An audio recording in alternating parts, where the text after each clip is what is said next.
Romanos, capítulo 8, verso 1, nos diz assim a palavra de Deus: agora, pois, nenhuma condenação há para os que estão em Cristo Jesus. O verso 15 diz assim: porque não recebeste espírito de escravidão, para viverdes outra vez atemorizados, mas recebeste o espírito de adoção, baseado no qual clamamos, Abba, Pai. Porque não recebeste espírito de escravidão, para viverdes outra vez atemorizados, mas recebestes o espírito de adoção, baseado no qual clamamos, Abba, Pai. Tome o teu assento, adorando a Deus. Nesses 3 versículos nós queremos meditar com os irmãos nesta oportunidade, para a base de uma oração, a fim de que Deus venha edificar a sua vida, a sua fé nesta noite. Carta do apóstolo Paulo aos Romanos. O apóstolo Paulo, o escritor dos gentios também, ele enfatiza o evangelho de Cristo, um modelo a qual como deve ser seguido.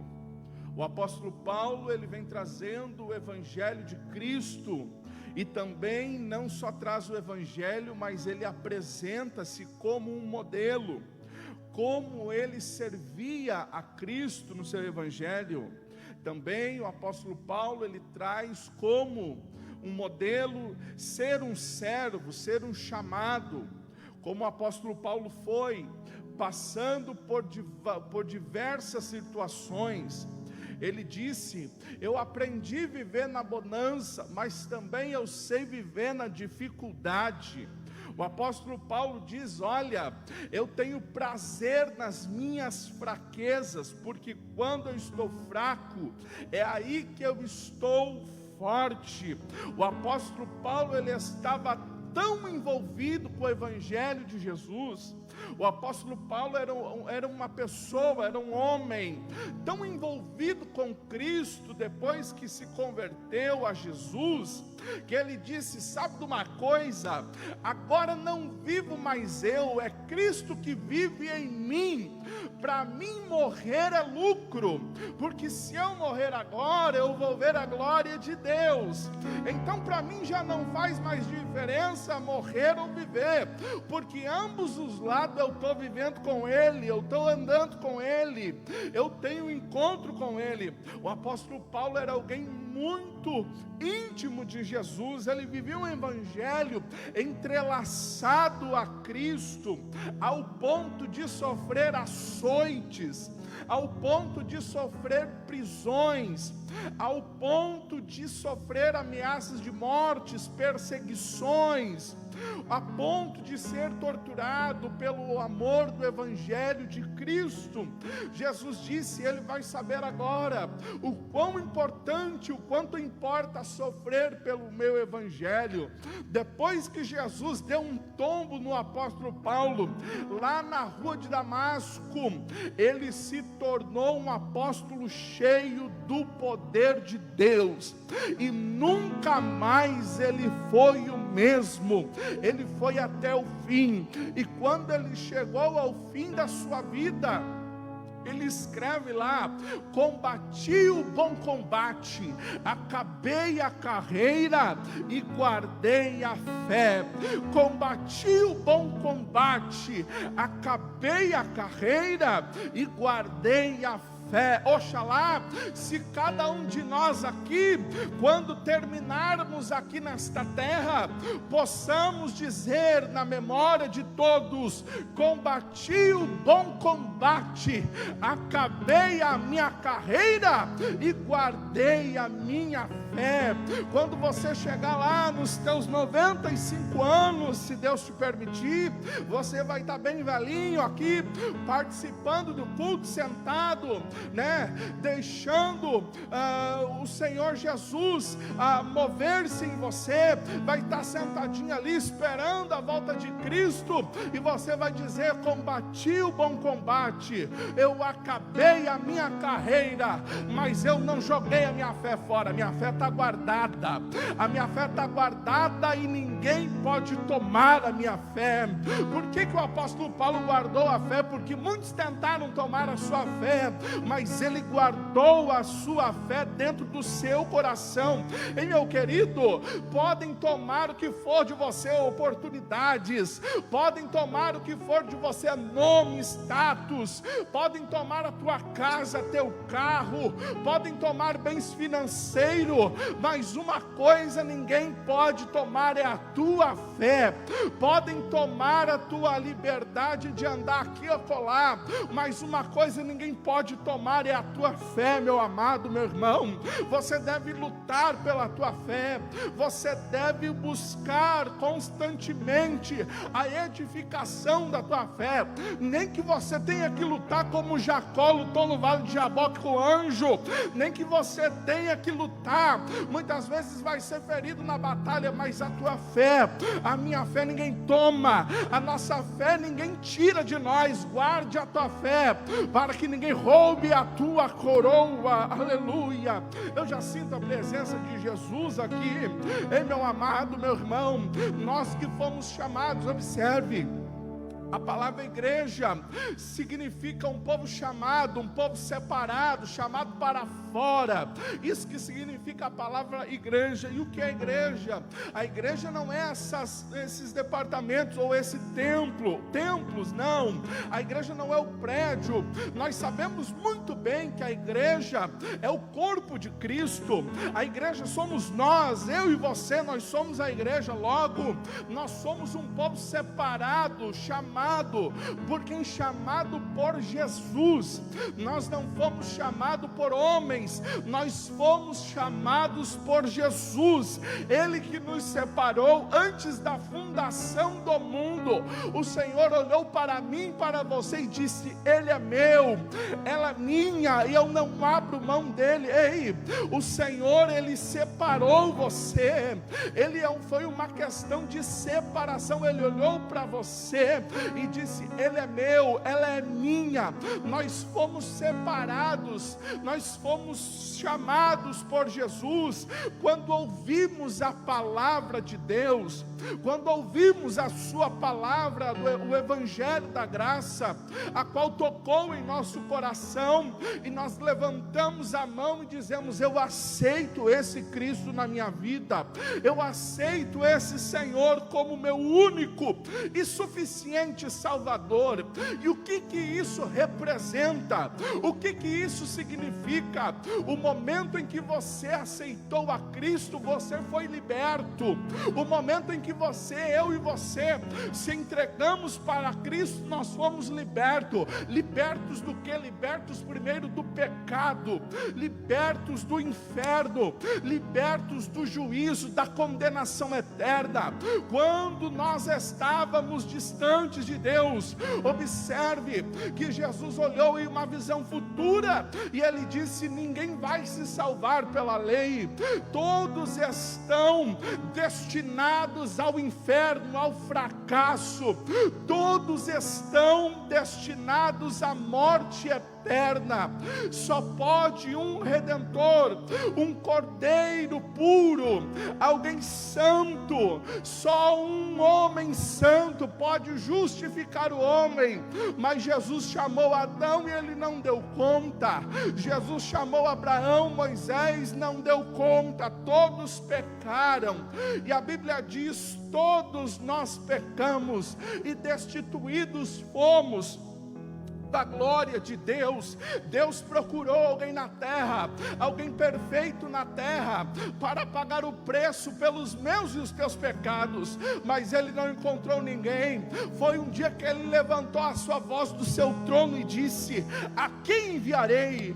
Quem há de ir por nós? É então que o nosso Cristo, que era o verbo de Deus, que já estava lá, levantou-se voluntariamente e disse: eis-me aqui, Senhor, envia-me a mim, eis-me aqui, envia-me a mim. E o resultado você já sabe, Ele desceu com a sua graça, com a sua glória, morreu na cruz do Calvário, carregou aquela cruz pesada, foi até o fim no Gólgota, derramou gotas de sangue pelo meu e o seu pecado, e hoje nós estamos aqui para a glória do nome de Jesus, porque um dia aceitamos Ele como seu único e suficiente Salvador. Agora estamos nele, vivemos nele, vivemos para Ele, e é por isso que o apóstolo Paulo aqui, conhecendo toda essa trajetória e muito mais ainda, ele diz, ele escreve aqui: agora pois nenhuma condenação há para os que estão em Cristo Jesus. A primeira importância de estar em Cristo é saber que outrora eu era um pecador destinado para o inferno, mas quando eu vim para Cristo, aquele velho homem morreu, o meu pecado de culpa morreu, foi embora. Jesus pagou o preço pelos meus e os teus pecados, e agora nenhuma condenação há para mim, porque eu sou liberto, eu sou lavado, remido no sangue do Cordeiro. E quando a trombeta tocar, a igreja do Senhor vai se encontrar com seu noivo, porque todo salvo, todo dia, ele está quebrantado na presença de Deus. Todo aquele que é salvo de verdade, todo dia ele está confessando que é um pecador que necessita do perdão de Jesus.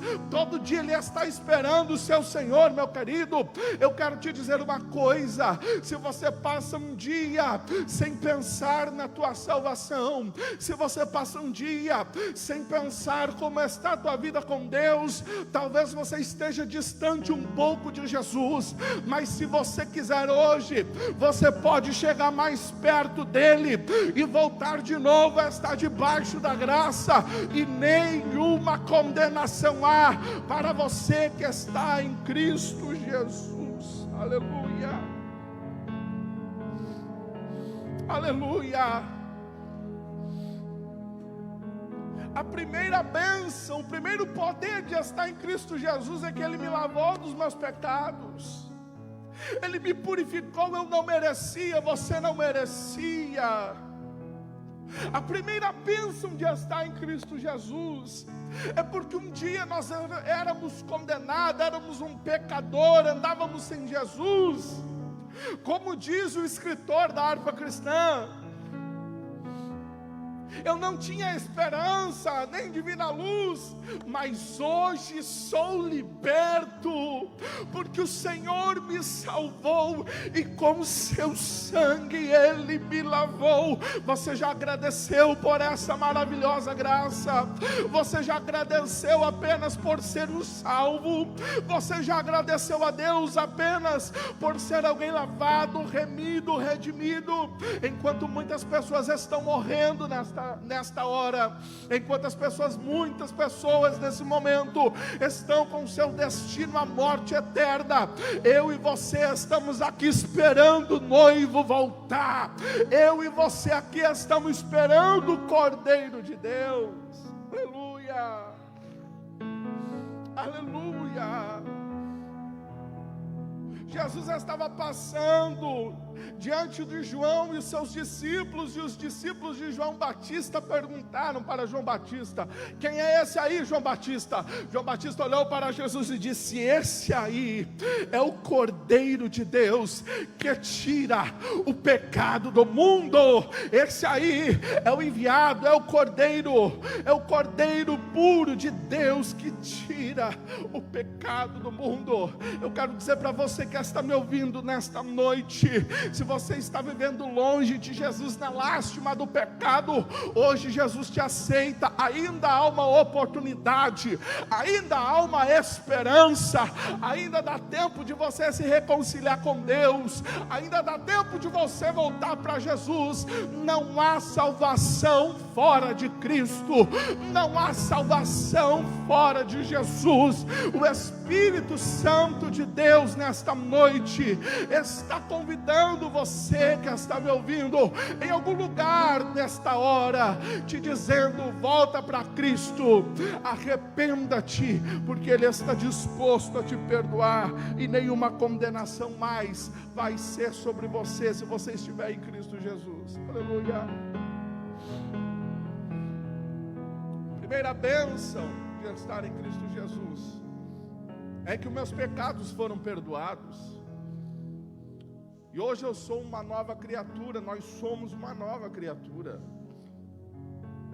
Pastor, se meus pecados estão todos perdoados já, significa que eu não preciso me preocupar com mais nada. Esse é o questionamento de muitas pessoas. Se Jesus já pagou todos os meus pecados, significa então que eu posso levar a minha vida de qualquer jeito, porque Jesus já pagou tudo? Geralmente, meu querido, quem faz esse tipo de pergunta é porque ainda não foi um salvo. Geralmente quem pensa desse jeito ainda é porque não está salvo. Todo salvo, ele não tem prazer no pecado. Todo salvo, ele não tem prazer de estar no pecado. Todo salvo, ele está todo dia debaixo da graça de Deus. Sabe por quê? Porque a Bíblia diz que é o Espírito Santo que convence o homem do pecado e do juízo. Então, quando ele vai se afastando de Deus, o Espírito Santo toca dentro do coração dele, e ele se dobra diante do Senhor, ele se arrepende, e ele volta a ser nova criatura novamente. Observe o que o apóstolo Paulo diz agora no verso 15. Vocês não recebeste o espírito de escravidão para viver outra vez atemorizado, mas recebeste um espírito de adoção, baseado no qual declaramos: Abba, Pai. Quando nós recebemos a Cristo na nossa vida, nós recebemos um espírito não de escravidão. O apóstolo Paulo está deixando claro. Por quê? Porque outrora nós vivíamos com um espírito de escravidão. Nós éramos escravos do pecado, nós éramos escravos das coisas más. Mas quando o Espírito de Deus entrou em nós, nós fomos libertos do pecado, nós fomos libertos desta escravidão, e agora nós fizemos a vontade de Deus. Quando nós recebemos a Cristo, nós recebemos o Espírito de Cristo, o Espírito Santo, o Espírito de adoção, a qual nós clamamos Abba, Pai, que significa papai, como você quer entender. Quando você recebe o Espírito de Deus, você recebe o Espírito da justiça, e você não é mais o mesmo. Você já não serve mais a categoria de pecado. Você continua sendo sim um homem sujeito a falhas, mas agora um pecador arrependido, um pecador lavado, um pecador transformado em Cristo, esperando o noivo voltar. Porque não recebeste espírito de escravidão para viver outra vez atemorizados. Quando nós aceitamos a Cristo, acontece uma libertação na nossa alma, na nossa vida, e aquele espírito de escravidão, ele cai por terra, ele vai embora. Você não é mais escravo do pecado, você não é mais escravo dos temores, dos medos. Agora você é filho de Deus. O evangelista João, no capítulo 1, ele diz: ele veio para o que era seu, mas os seus não receberam. Portanto, todos os quantos receberam, quem são esses? Os gentios, nós. deu-lhes o poder de serem feitos filhos de Deus. Você não tem mais poder de escravo, você tem poder de filho de Deus. Ei, meu irmão, minha irmã, quando você se portar a Deus, não se porte como um coitado, não se porte como qualquer, mas se porte como filho de Deus, que ama o seu Pai. Quando você chegar na presença de Deus, se porte como um filho de Deus que ama o seu Pai. Quando você chegar na presença de Deus, se porte como filho de Deus que obedece às ordens do Pai. A oração que Jesus nos ensinou, Ele nos ensina isso, como nós devemos chegar na presença de Deus. Nós devemos chegar na presença de Deus como filho.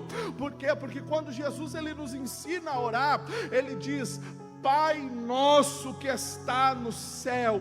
Devemos falar com Deus como não uma pessoa qualquer, não, como nosso Pai. E como Pai Ele vai tratar conosco, como Pai Ele vai liberar a sua bênção, a sua correção.